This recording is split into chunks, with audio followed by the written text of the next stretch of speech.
The business of the NBA. Sports is more than a game, it is a business.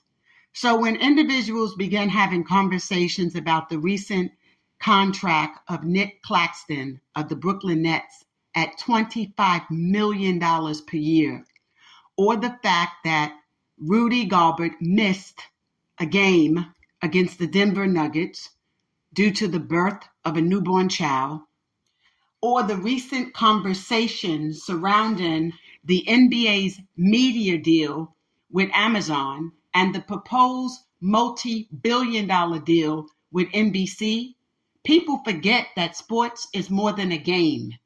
It is a business. This episode, I want to be able to briefly highlight some of these issues and the importance and significance that it has to the NBA and professional sports as a whole. Generally, you'll hear me having conversations surrounding the business of sports, but today it's going to be more focus-oriented on the NBA and these three particular topics as follows. Let's start with Nic.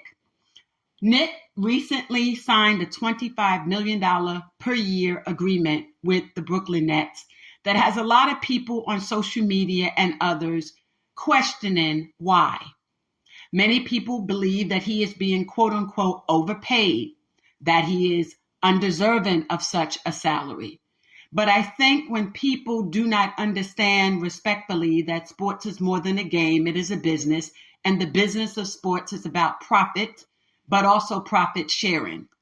And that $25 million is nothing more really than a portion of the multi-billion-dollar industry that team owners have a stronghold on. So let's put this into perspective. When you look at the team salary caps, because you have a rookie salary cap and then a team salary cap. Most of the team salary caps are almost in the range of a few $100 million, period.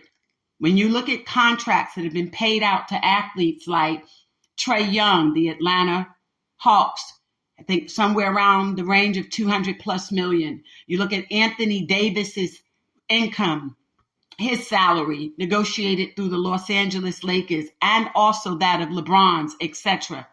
These are individuals who have long-term agreements upwards of $200 to $300 million. And when you look at those numbers in and of themselves, you're simply looking at two issues: class, and for some of you, it's race. And for others, it's they don't need that much money to dribble a basketball. And it's a sad way to look at sports in America, particularly in 2024, because that has been many conversations and moons ago where people were raising the issue of whether or not an individual who dribbles a basketball for about 42 minutes is worthy of almost receiving upwards of a few $1 million per game. The answer is yes. Why? Because the NBA makes billions of dollars per year from these athletes as follows. They receive media rights deals. The NBA recently negotiated a multi-billion-dollar deal with Amazon to enable Amazon to begin streaming to their worldwide audience selected NBA games for the regular season. That package will ultimately include, but will not be limited to, playoff games and possibly NBA All-Star Week, play-in, and other events sponsored in part by the NBA. But it's also going to include the division of the NBA that includes films, because the NBA has a branch of or division within the corporation that allows them to showcase through documentaries and other media platforms films about the lives of professional athletes, their runs. Included in that is when you watch something like The Last Dance, the Michael Jordan documentary, or Underrated, the Stephon Curry's, or even our upcoming Wrong Ball, the Allen Iverson way, you have to get permission to use some of the material that is owned by the NBA. They maintain their own film. So every game that is covered, you usually hear the disclosure. This is brought to you by the NBA, copyright, etc., etc. You hear those disclaimers. Having said that, that deal with Amazon is only a portion of the multi-billion-dollar deal that the NBA currently has. They also have one with TNT. They also have the NBA TV app. The one with TNT is now being, I want to find the right word. There's an offer on the table by NBC for the NBA to renegotiate their old deal and give them back the media rights to showcase NBA games. But to do that, they're hoping that the NBA will not renegotiate its deal with TNT Sports. Okay? The issues that you have there is not simply that it's a multi-billion-dollar deal for which the NBA players, through the Players Association, have rights to a percentage of media deals. Part of those rights include financial compensation. Those financial compensations allow for teams who also benefit from that profit and sharing to be able to pay players like Nic Claxton $25 million per year. So when people are looking at the salaries of these NBA players, whether simply as it pertains to whether Nick should or should not, or he qualifies or doesn't qualify, whether he's competent or incompetent, whether Brooklyn should trade him, those don't become the conversations. At the end of the day, what pool of funds can they pull from in an effort to ensure unto each player that he is receiving a salary that is commensurable to other salaries in the league? Now, I could take you back about 30 years of research, which would give you some idea of how underpaid many professional athletes were in comparison to what the owners and the league as a corporate entity were receiving. And wherein you look at some of the salaries, we can deal with the 1990s, which by far was one of the most profitable times in NBA history, coming out of the Michael Jordan era. So although Jordan was an 80s baller with UNC, the successes of Chicago transpired during the 90s with a total of about 6 chips, 91 to 93, 96 to 98. But when you look at the successes of the NBA during that time, you did have players like Big Dog Robinson, who received a negotiated $68 million deal, deals like Chris Webber had, Shaquille O'Neal. And then people talk about the income of even then Allen Iverson, who by far would have been one of the lowest paying guards and NBA players of that time. His salary was not commensurable, respectfully, to what other players were receiving who had less talent, less notoriety than he did. Fast forward to where we are now, where you came from the 90s with a rookie salary cap of about $3 million per year to where we are today. And I still state with all due respect that the players are still getting nickeled and dimed on their salaries. But because the average person who is a sports fan, respectfully, is a hardworking family man or woman, they do not understand and they cannot reconcile the fact that these players are making millions of dollars per game. But what I'm hoping you do by the conclusion of this show is ask the other question: are they being paid enough in comparison to the billions of dollars flowing through the league?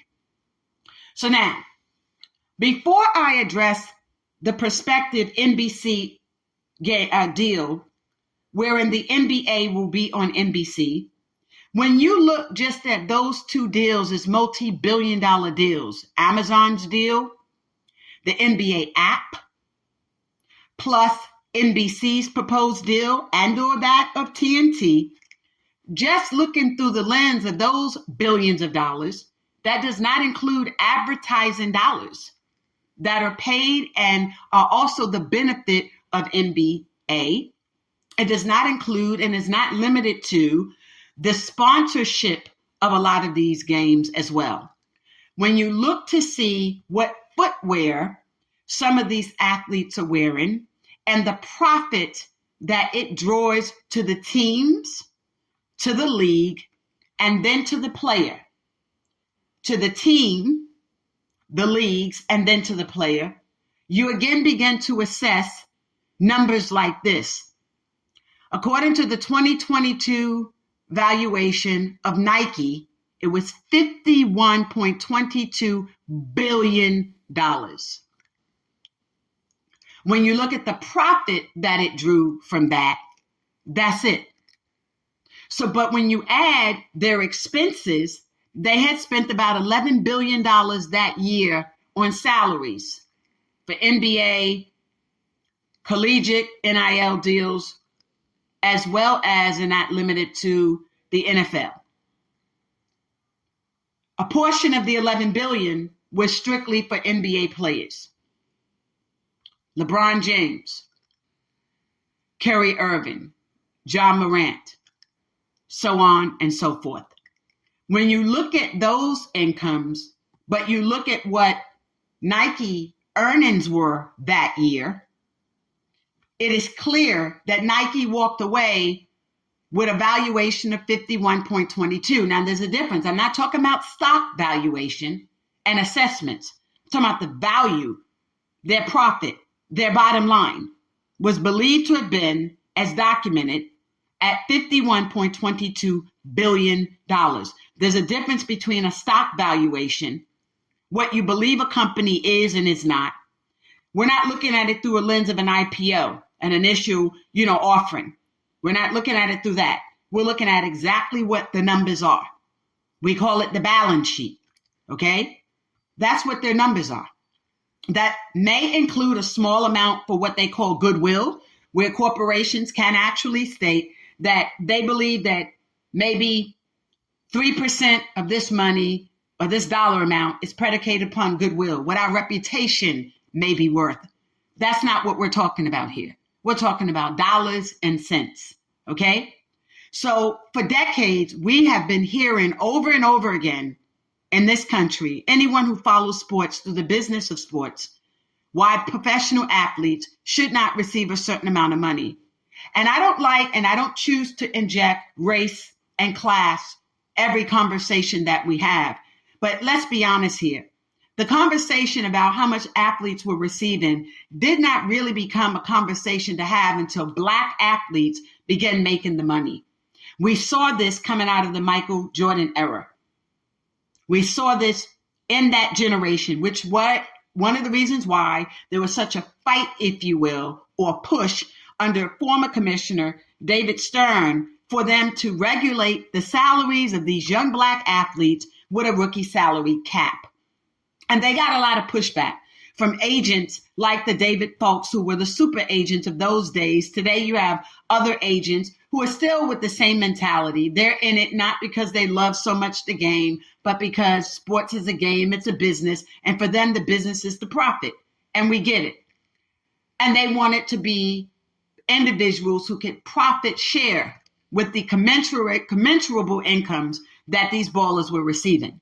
That being said, at the end of the day, that was one of the real reasons why there was a push to cap the salaries.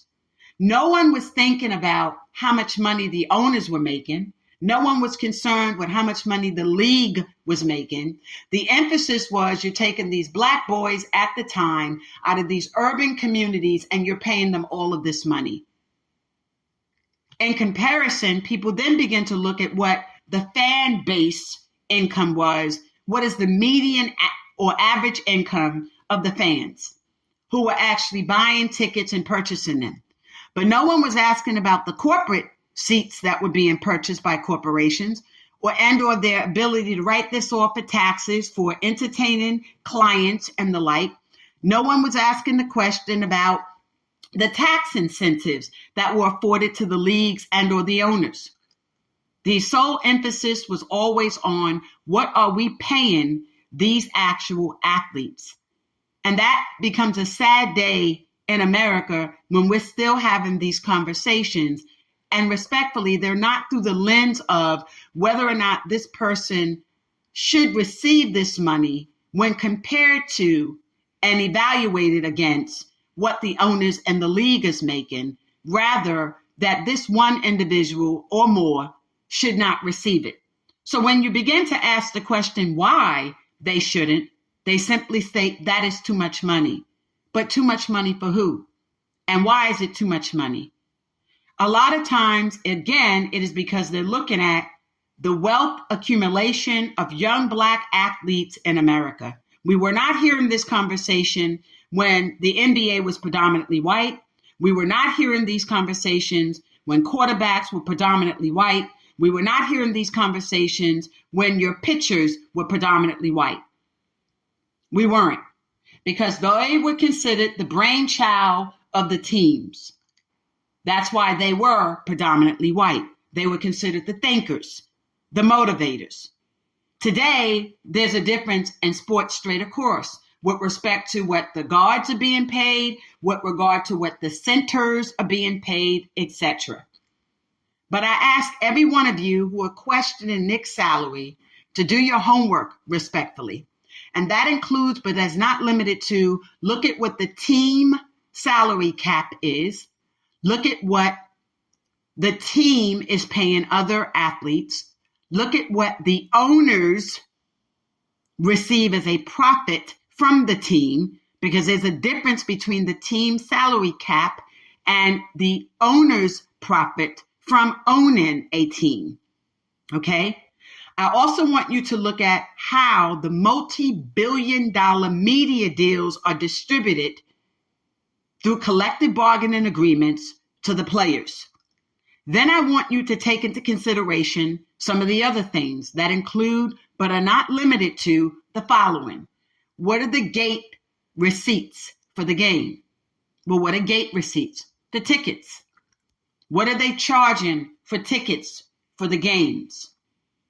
What are they charging for skybox or VIP access or seating for each game?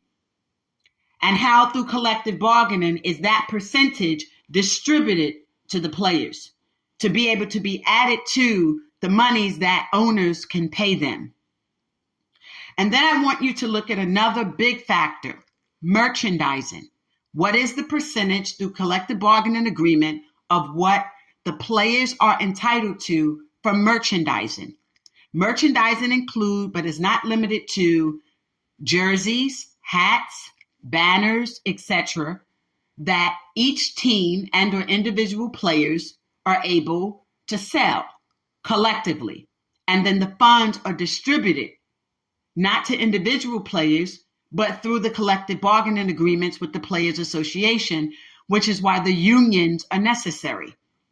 That being said, when you look at a player like the likes of Allen Iverson from the 1990s, who for almost 2 decades had the highest sale of jerseys in the history of the NBA, and you look at that compared to the salary that he made, even after he retired, his jersey was still one of the leading number one for decades. It was the number one for, I think, like 15 years, still the number one selling jersey.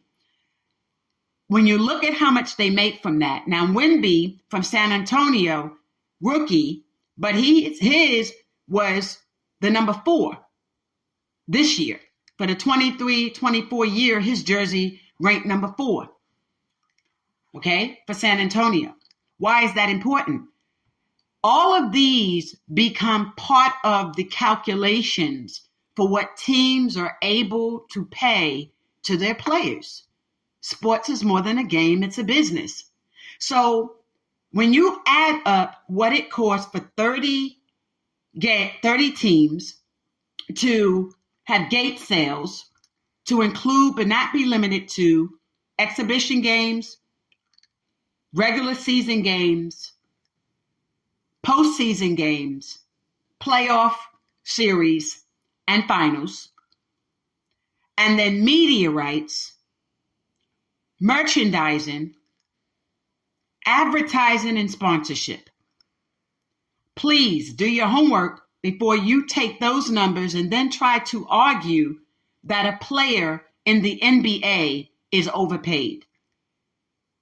Let me have a further conversation. Take the following two things into consideration as well. The first is the taxes that these athletes must pay. You have what's called a player's tax. That tax causes a lot of these players, in some regard, it has the appearance of double taxation. So when they're traveling through different states, those states under a player's tax is legally entitled to taxing that athlete's salary. Some of these athletes are taxed upwards of 39% annually.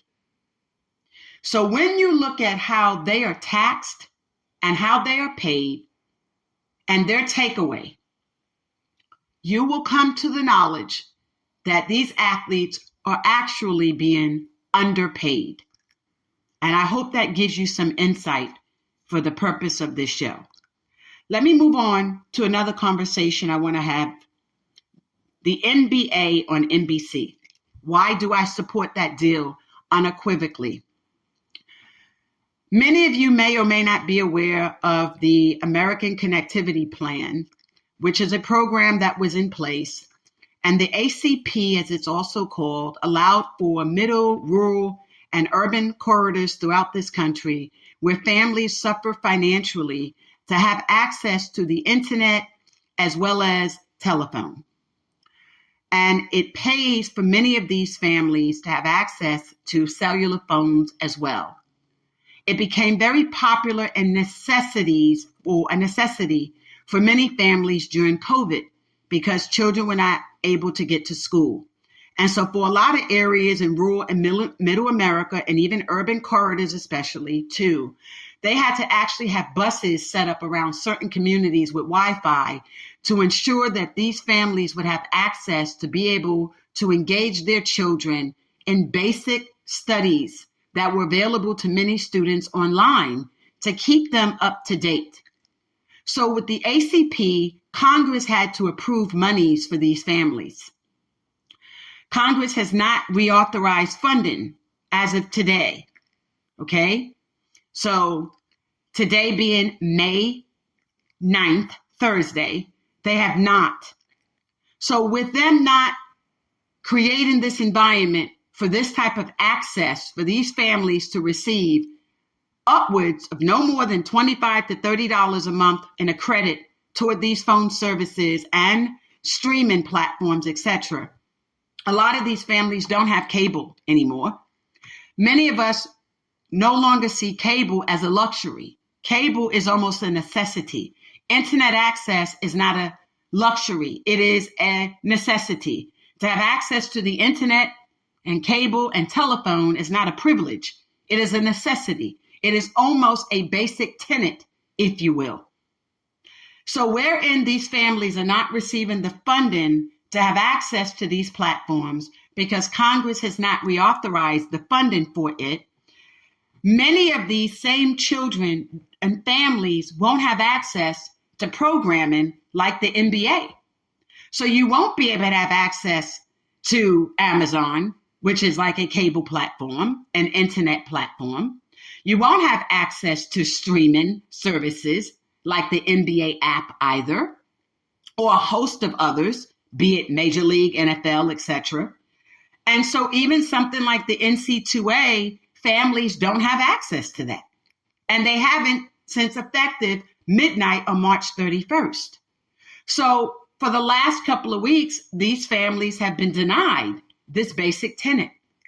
So wherein the NBA is now negotiating with NBC, I'm going to take credit for that in part. Yes, I am, because I had a conversation with some executives not long ago before NBC made this offer to the NBA. And I also did a story on it. So I'm hoping that maybe that kind of pushed this negotiation, because I presented it through the lens of denying the American family with the basic tenet of having access to America's pastime, which is no longer just predicated through the lens of Major League Baseball, but football and basketball and baseball and soccer, etc., and tennis. That allows children to be in the home with their families. That allows families to come together and share and talk and laugh. It's a form of fun, family, food, and fellowship. That's what sports allows us to do. And so wherein you're saying to families, the only way you can have access to this is if you're able to afford cable or streaming platform, and wherein you cannot, you're not going to have access to this. So the NBA on NBC is an excellent opportunity for Comcast, which is also cable, because they own NBC Universal. That is a Comcast Xfinity company, to be able to present on several platforms. TNT is a cable network. People forget that. Now, they once owned it as a general platform similar to what Fox was doing, but TNT is cable and jurisdictions around this country. You can't just turn on the basic network. The basic networks are ABC, NBC, CBS, and Fox, and WB. WB was channel 17 and channel 36, which used to be TNT years ago, but it's cable now.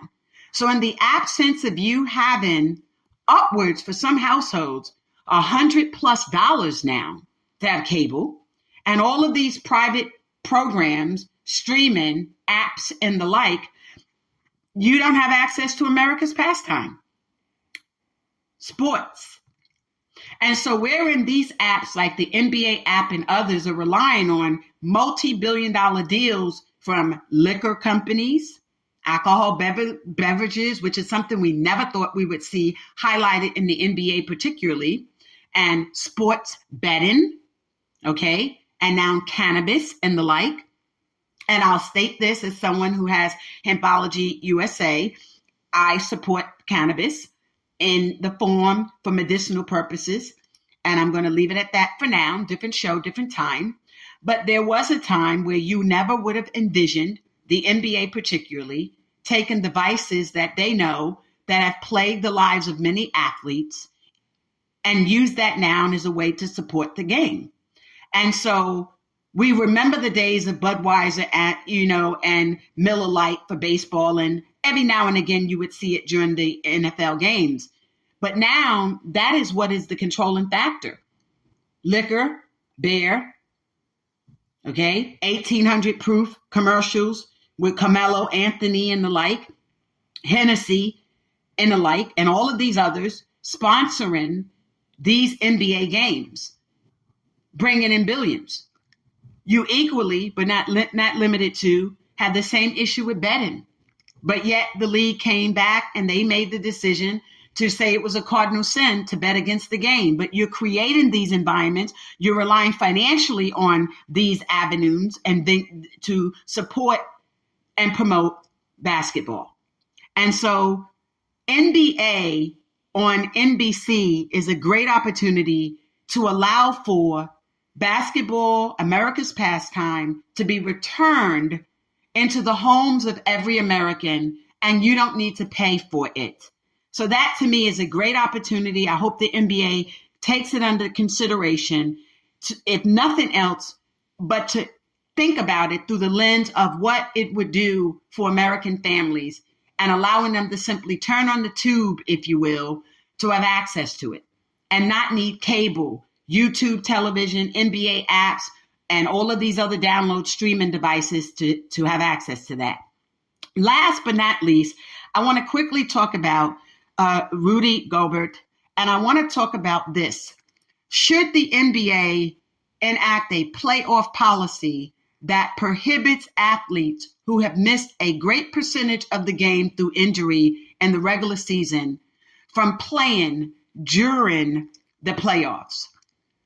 Now, we know that Rudy Gobert missed a game against the Denver Nuggets. He's with the Timberwolves due to the birth of his son. And I think that's admirable.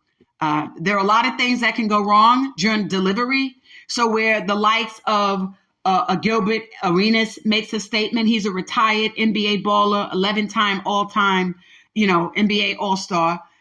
And there is a time and place for some of the retired players with regard to podcasting. But they do have an opportunity in a forum to state their position and what they believe players should or should not do. And he made a comment wherein he states, quote, "It's a baby, bro. It's going to be there when you get back. We hope." The last two words, "we hope," is important because there are a lot of women, Gilbert, who die during delivery. There are a lot of women who suffer from sepsis and other blood-related infection and diseases during pregnancy, toxemia as well, where placenta is left in them, where the other infections happen as a result of the delivery of the baby, and they die. There are other issues of infant mortality and stillborn. So cardiac issues. There are issues where women have an acute or an onset of high blood pressure, some leading to death and or stroke. So it is important that anytime your wife or girlfriend, significant other is giving birth to a child, that you are there. So I think the question that Gilbert should have been asking is whether or not players like Cat should be able to play in the playoff game, given the number of games he missed during the regular season. And I am one, as many of you know, who have report regularly on NBA injuries during the game and the season. And I know the number of times from the beginning of the season till now that I've had to present the NBA injury report, which I do in writing at Lisa Hampton _ on Twitter, in which I'm trying to inform who's going to miss these games. And I cover all of the sports in doing that. And I cover all of the teams, all 30 of them.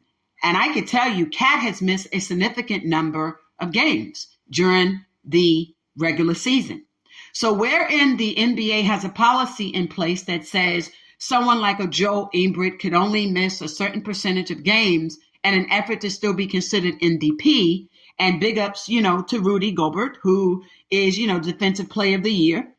But at the same time, what might we do to regulate the who, what, when, where's, and whys of when and how players can play in the playoff game when they've missed a significant number of off-season games? I just think that is something that we need to take to heart. And that is my show for today. Thank you for joining me today on Field to Rim, brought to you by Seltzer and Sports. This is Lisa Hampton. Follow me on Twitter. And I want to bring you good news. I will be going live, yes, live on TikTok and YouTube. That information is forthcoming.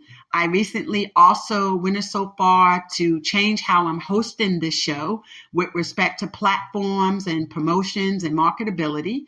I'm grateful that I charted. My show has charted, and I'm grateful for that as a woman in sports. That is interesting where around the world my show charted.